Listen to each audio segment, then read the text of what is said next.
Good morning, children. This is Unit 16, Applied Chemistry, Part 2. So, in the Part 1 session, what were the topic lastly we dealt with? Anyone? The topic lastly we dealt is types of drugs, isn't it? So, what is drugs? What is called to be a drug? The chemicals used for treating diseases are termed as drugs. The chemicals used for treating diseases are termed as drugs, isn't it? So the word drug is derived from the French word drogue, which means a dry herb. So this is the meaning for the drug. And in the last session, we discussed about the characteristics of drugs and also about the sources of drugs. From where do we get the drugs? So like sources of process, plants, chemical synthesis, animal, minerals, microorganism, genetic engineering. So these are the 6 processes or the sources from which we derive drugs. And also we discussed about types of drugs. So what are the types of drugs we saw? Anesthetics. We discussed about anesthetics. So what is anesthetics? The drug which cause loss of sensation are called anesthetics. Okay. So in that we saw types of anesthetics. So general anesthetics, we discussed about general anesthetics. They are the agents which bring about loss of all modalities of sensation, particularly pain, along with reversible loss of consciousness. So for example, we saw that when a surgery is carried out on internal organs, these anesthetics are given. Okay. So then we discussed about local anesthetics. So we stopped the previous session by discussing the local anesthetics. So now today we start with chemical anesthetics. So there are 3 types of major chemicals which are used as anesthetics. They are nitrous oxide, N2O, then chloroform CH, Cl3 and ether. So these are the chemicals, okay, that we use as anesthetics. So first, what is nitrous oxide? N2O. So it is a colorless, non-irritating inorganic gas. It is the safest of the anesthetic agents. Okay, nitrous oxide. So this is used after mixing general anesthetics like ether. So this nitrous oxide is mixed with this ether and it is used as a general anesthetics and it is the safest one. Then chloroform. This one you would have heard. Chloroform. It is a volatile liquid. It has pleasant smell and sweet taste. With oxygen, it forms a toxic carbonyl chloride. Hence, it is not used now. So, in previous days, chloroform were used as anesthetics. But nowadays, it is when reacted with oxygen, it forms toxic carbonyl chloride. It may cause death also when chloroform is used in higher amount. Okay, so hence it is not used now. So then the last one is ether, diethyl ether or simple ether, that is C2H5O C2H5. It is a volatile liquid. This is mixed with the stabilizer 0.002% propyl halide. Okay, so after absorption by tissues, it attacks the central nervous system and makes the patient unconscious. So central nervous system means brain. Okay, it affects the brain and makes the patient's unconsciousness. Okay, so the next heading is analgesics. So what is analgesics? They are also called as painkiller or pain relievers. This analgesics is also called as painkiller or pain relievers. Okay, this is nothing but it is used to relieve all sort of pains without loss of consciousness. Okay, so whereas anesthesia is something like which we lose the sensation. Okay, whereas consciousness, we lose the sensation and consciousness, whereas analgesics is nothing but it is a pain reliever, painkiller or a pain reliever. These are effective in healing headaches, okay, myalgia and arthralgia. So the important drugs that we use to relieve these pains are aspirin and Novalgin. So this name you would have heard, aspirin and Novalgin. So these both as antipyretic as well as analgesic. It is used as act as both antipyretic as well as analgesic. Okay. And this is taken orally. It can be taken, this drug can be taken orally or applied externally, that is as gels, ointments. They give in pharmacy, they give ointments, right?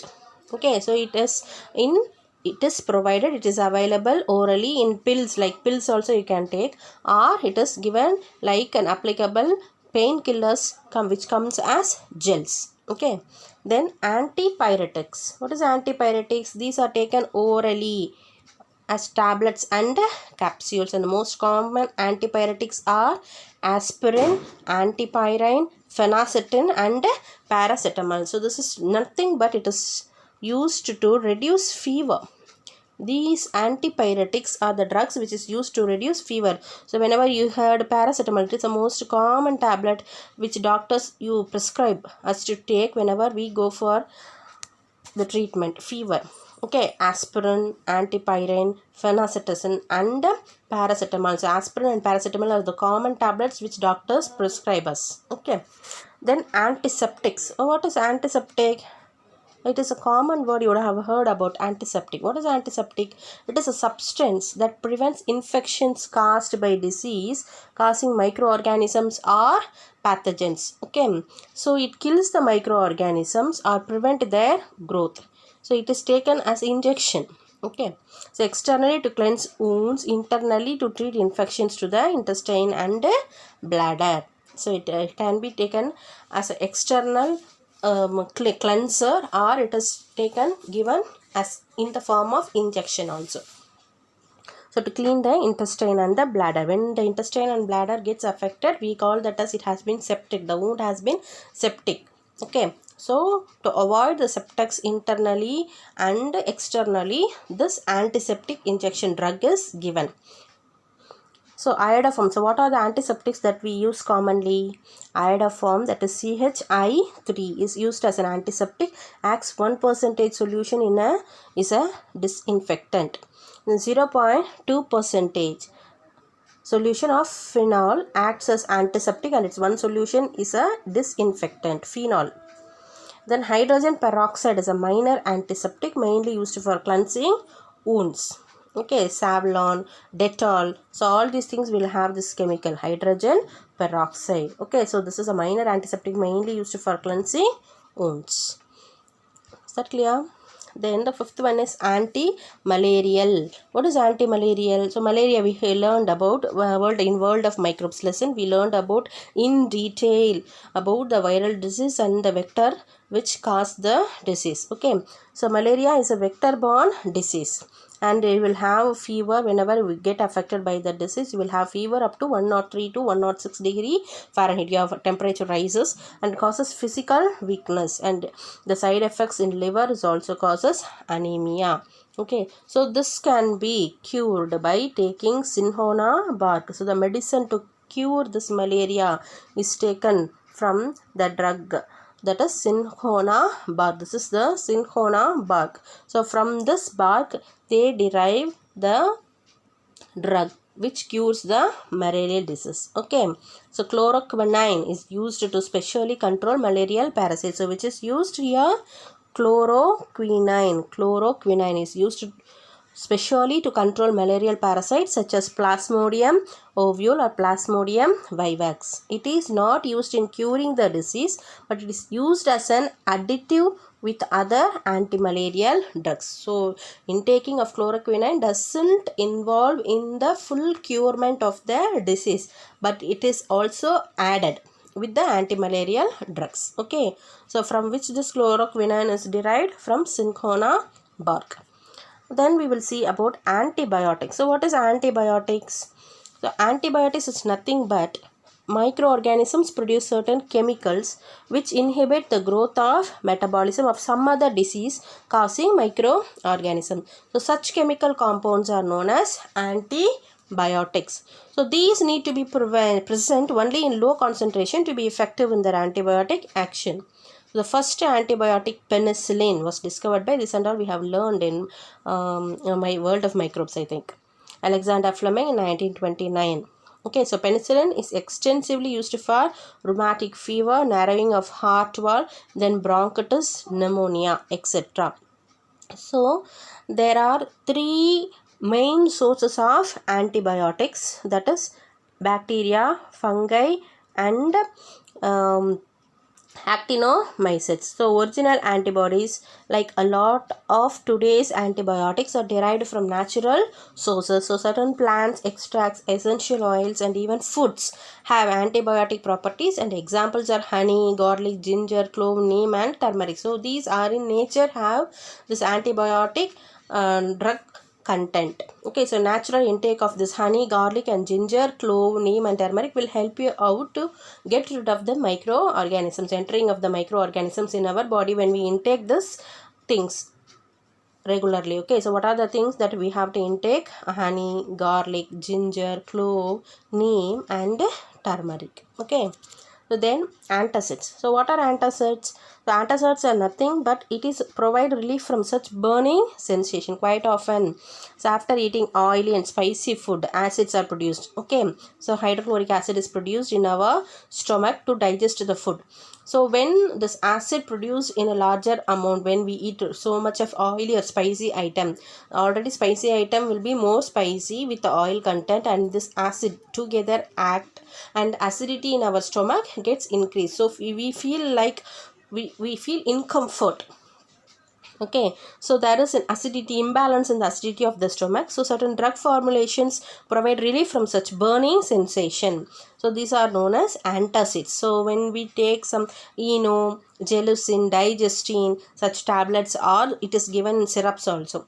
So such type of things are called as antacids, okay, which prevent us from the avoiding sensation of the stomach. So antacids are available in the tablets as well as gel or syrup forms, and these antacids contain, so in the syrup bottles what you have, the chemicals that is present are magnesium and aluminum hydroxides, in addition of flavoring agent and color. Okay, so then these are the things that is in the applied chemistry, chemistry in the medicinal field. How far we use chemical appliances, the chemical materials, the chemical drugs in the medical industries. So now we will see electrical. In the electrical part, how far chemistry is used. Okay. So first electrochemistry. So we know electrical cells and batteries all have this chemical content inside, that is electrolysis, electroplating, all these things involves chemical materials. Without chemical substances there is no usage of this battery and cells. Okay, so what is electrochemistry? So electrochemistry is nothing but when scientists realized that the chemical energy can be converted into electrical energy and vice versa, another branch of applied chemistry was developed, and it is called as electrochemistry. Is that clear? So what is electrochemistry? When scientists realized that chemical energy can be converted to electrical energy and vice versa, another branch of applied chemistry was developed, and it is nothing but electrochemistry. So what is electrochemistry? Definition for electrochemistry: it is nothing but a branch of chemistry that deals with the relation between electrical energy, chemical change.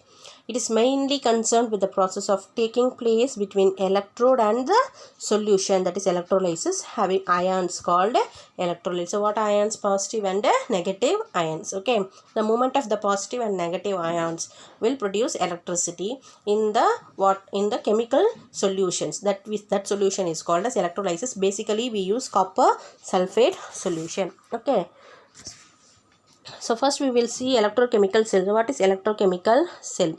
The device that is used to make use of chemical change to produce electricity, or electricity to produce chemical change, is called electrochemical cell. Electricity which is used to produce electrical chemical change, that is called as electrochemical cell. So what are the components present in the electrochemical cell? Electrode, electrolyte. Okay, so what is electrode? It is a solid electrical conductor made of metal, sometimes non-metal like graphite also is used.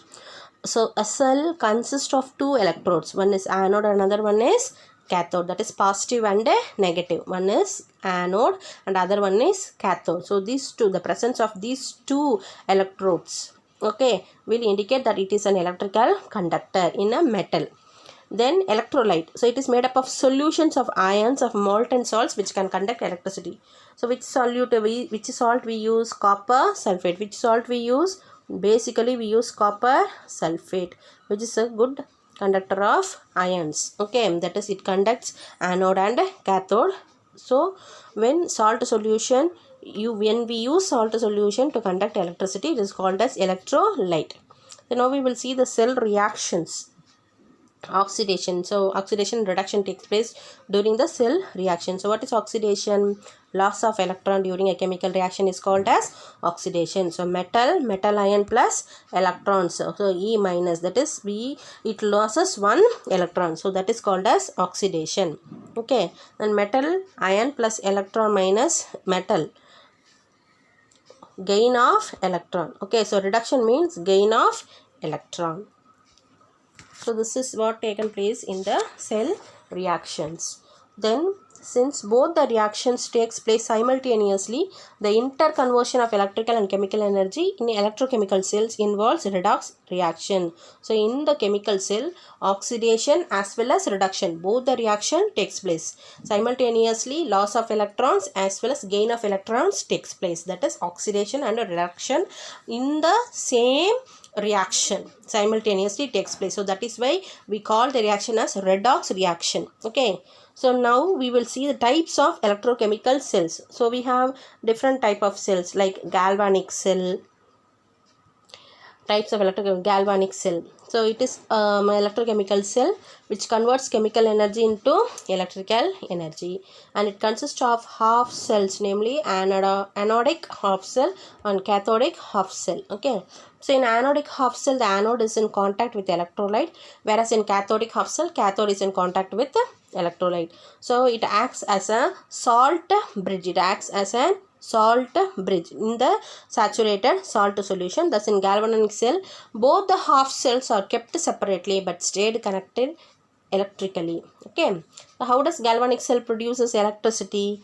At anode, oxidation takes place which releases electrons, and these electrons are attracted by the cathode, and hence the electrons flowing from anode to cathode are gained in reduction reaction. So as long as the redox reaction proceeds, there is a flow of electrons and hence electricity is produced, okay. So continuous simultaneous process, anions moves towards that is attracted towards the cathode, that is the electrons are attracted by the cathode, and hence the electrons flowing from anode to cathode are gained, and hence so oxidation, loss of that is loss of electron also took place, and cathode attracted the electron, right. So gain of electrons also take place. So there is a simultaneous process of redox reaction. So when redox reaction takes place, that is a continuous production of electricity using this galvanic cell, okay. Then we will see electrolytic cell. So electrolytic cell, you know what is electrolyte. Electrolyte is nothing but when we use a solution, a salt solution which produces electricity, okay. So where we have, this is copper sulfate, blue color solution is copper sulfate solution, and then you have anode, cathode connected by the battery, that is positive and the negative, okay. This is the electrolytic tank and this is the electrolytic solution. The process is known as electrolysis. So what process is known as electrolysis? In electrolytic cells, when electricity is passed to the electrolyte, it dissociates into its constituent ions, that is positive on the positive and negative on the negative, started moving towards in the opposite direction, negative towards the positive and positive towards the negative, okay. So these ions undergo redox reaction, like at one end it is losing and other end it is gaining. So redox reaction all simultaneously takes place and respective elements. So this phenomenon is called electrolysis. So electrolysis is a process by which an electrolyte is decomposed into its constituent elements by passing electricity through its aqueous solution or fused molten state. So then we will see the significance of electricity. So what are the importance of this electricity? So it has been used to discover important technical process for the production and purification of non-ferrous metals and for the electrolytic synthesis of organic compounds. It is used to predict whether a particular reaction will occur or not. Then the deduction of alcohol in drunken drivers is possible through the electrochemical redox reaction of ethanol. Okay, so detection of alcohol, they use one appliance to detect whether the driver has drunken or not, isn't it? So that can be found out by using this electrochemistry.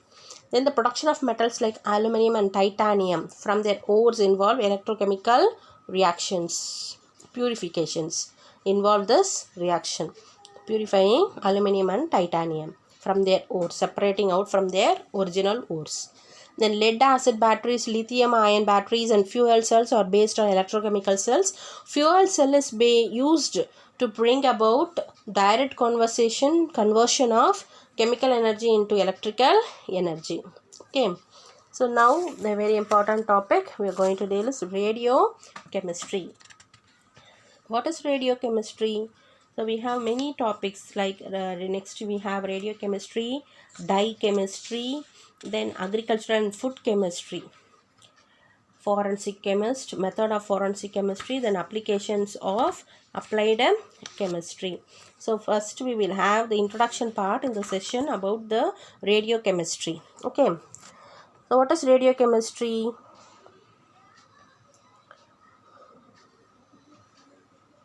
What is radioisotopes? Have you heard about the isotopes? What are isotopes? So in the previous nature of the isotopes in the previous session, isotopes are atoms with the number of protons and electrons and different number of neutrons. Same number of protons and electrons but different number of neutrons. Such materials are called as isotopes. So some isotopes are stable and stay forever. Okay. Some isotopes are unstable and they undergo disintegration by losing their energy in the form of radiation. Okay, some isotopes are unstable and they undergo disintegration, split by losing their energy in the form of radiation. So how do they lose their energy? They split into together by losing their energy in the form of radiation. Okay, so what is radiation? In 6th and 7th standard you have studied about radiation, sublimation, distillation, isn't it? So what is radiation? Now we will see what is radiation. The unstable isotopes of elements lost their energy in the form of radiation to become stable. So when you heat, automatically vapors come out and you can see the reduction of the size of the water level or the liquid whatever you have taken will get reduced. Okay, so such type of process is called as radiation.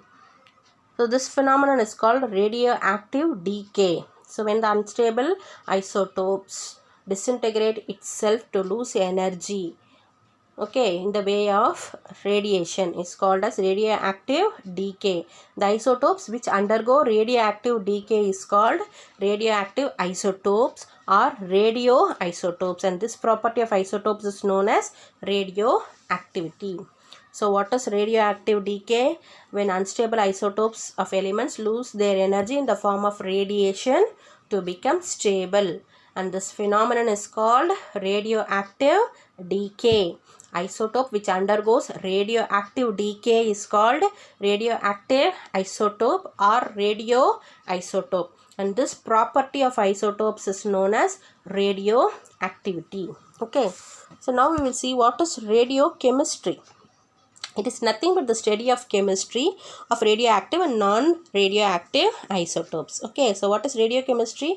It is nothing but the study of radioactive and non-radioactive isotopes. So now we will see what is applications of radiochemistry. So radiochemistry mainly deals with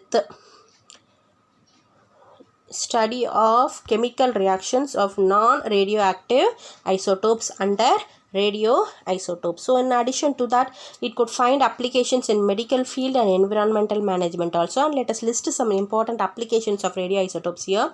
So now we will see radiocarbon dating. What is radiocarbon dating? It is a method by which, these are all 2-mark questions, children. You should be thorough with all these definitions. So what is radiocarbon dating? It is a method by which the age of fossil wood or animal is determined using C14 isotope. So what is radiocarbon dating? To find the age of fossil wood, okay, or animal, and it is determined using which isotope? C14, carbon 14 isotope. It is called as radiocarbon dating, finding the age of the fossil wood or animal using C14, carbon 14. Then diagnosis. What is diagnosis? Radioisotopes are found very useful to diagnose and understand many diseases. So what are the radioisotope in diagnosis? Iodine 131. This is important question. 4-mark question. Iodine 131. So diagnosis used for iodine 131 is location and detection of brain tumor. Okay, thyroid gland disorder. So for which purpose this iodine 131 is used? To find where the brain tumor is present. Okay, tumor. Tumor means what? What is tumor? It is a growth of cell. Okay, a bulged growth of cell which keep on growing in the brain. Okay, so wherever it grows, we call that organ specifically it has brain tumor. It may come in intestine, may lungs, and wherever part inside internal the organs. Okay, so thyroid gland disorder. So to find all the defects in the brain and thyroid gland, iodine 131 is specified. Then sodium 24. Location of blood clots and circulation disorders, pumping action of the heart. So heart attack, heart block, everything was detected by this sodium 24. Then iron 59. Diagnosis of anemia, pregnancy disorder. All these things are determined by iron 59. Then cobalt 60. Diagnosis of cancer. This is very important. Often this is asked in 1 mark or even in 2 mark also it is asked. Cobalt 60 is used for the diagnosis of cancer. Then hydrogen 3, water content of human body. Okay, very important tabular column, children. Then radiotherapy. Radioactive isotopes are used in the treatment of many diseases. This kind of treatment is called radiotherapy. So what are the radioisotope that is used in the treatment that we see? This is also an important tabular column. Gold 198, cancer. It is used to treat cancer. Iodine 131, hypothyroidism and cancer. Phosphorus 32, blood disorder and skin disease. And cobalt 60 is for cancer. Okay, so these 2 tabular columns are very, very important. Then we pass on to the dye chemistry. So where does we use dyes? In dyes are commonly nowadays are used, that is food color we have. Then chemical dyes, that is we use to color our hair. Then clothing dyes, okay, organic dyes and colorants. These are called as dyes, the organic compound that are used as colorants. The organic compounds, see definition. So what are dyes?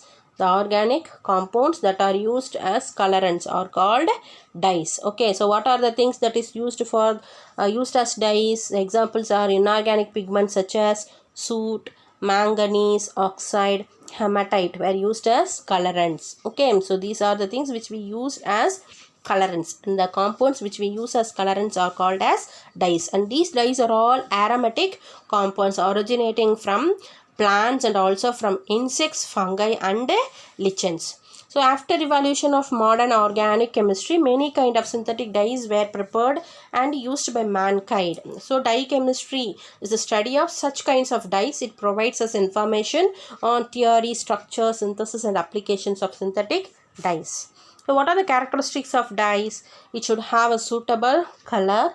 It should be able to fix itself or be capable of being fixed to the fabric. It has to be suited to the fabric. The colorant should be suited to the fabric. So whatever linen or polyester or cotton or whatever cloth we are choosing, the colorant has to be fixed to it. It should be fast to light. Reaction should be fast to light, and it should be resistant to the action of water, dilute acids and alkalis. Okay, so now classification of dyes. So how can you classify the dyes? So based on the method of applications, dyes are classified as, based on the applications, method of applications. So dyes are classified as acid dyes. So what are acid dyes? These are acidic in nature and used for dyeing animal fibers and synthetic fibers, used for protein fibers such as wool, silk, etc. The examples are picric acid, naphthol, yellow. Okay, yes, naphthol, yellow, yes. So these are acid dyes. The next, what is basic dyes? These are basic dyes containing basic groups, that is NH2 ammonia, NHR, NR2. They are used for dyeing animal fibers and plant fibers. Then mordant dyes or indirect dyes. So what are mordant and indirect dyes? These dyes have a poor affinity for cotton fabrics in cloths. Okay, hence do not dye directly. So they require pre-treatment of the fiber with a mordant.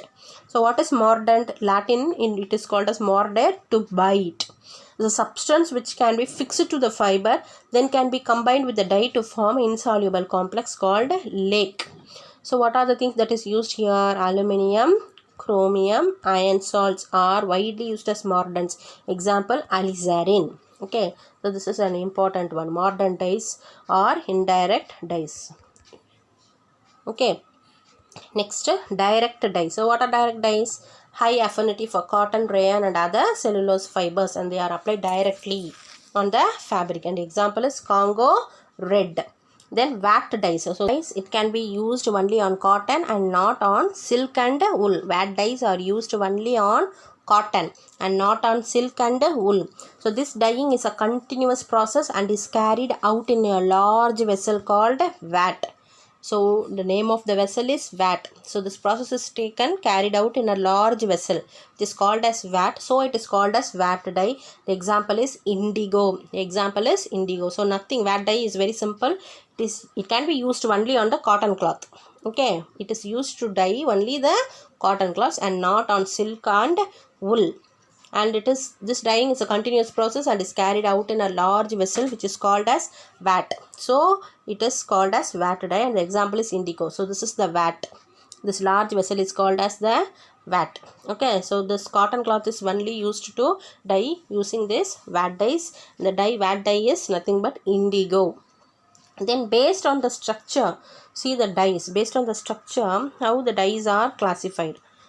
So based on the structure, dyes are classified as azo dyes, diphenyl methane dye, triphenyl methane dye, phthalene dye, anthraquinone dye, indigo dyes, then phthalocyanine dyes, and nitro and nitroso dyes. So what are the how the dyes are classified based on structure? Azo dyes, diphenyl methane dye, triphenyl methane dye, phthalene dye, anthraquinone dye, indigo dyes, phthalocyanine dye, nitro and nitroso dyes. Okay, so up to this we end up this session. Go through all these things. Okay, just have a glance of all the topics so that it will get into your mind. Immediately after the lesson over, go through all the topics. Take your book and go through all the topics. Read it once. These are the things. It is not mugging up session. Just when you go through and understand what is given there, you can write it in your own words. Okay, there is no mugging up chapter in these things. In dyeing project, there is no mugging up chapters. It is necessary to know about what are the dyes, how it is classified, and how these are all produced, and what are dyes about. Is that clear, children? Okay, thank you. Have a good day.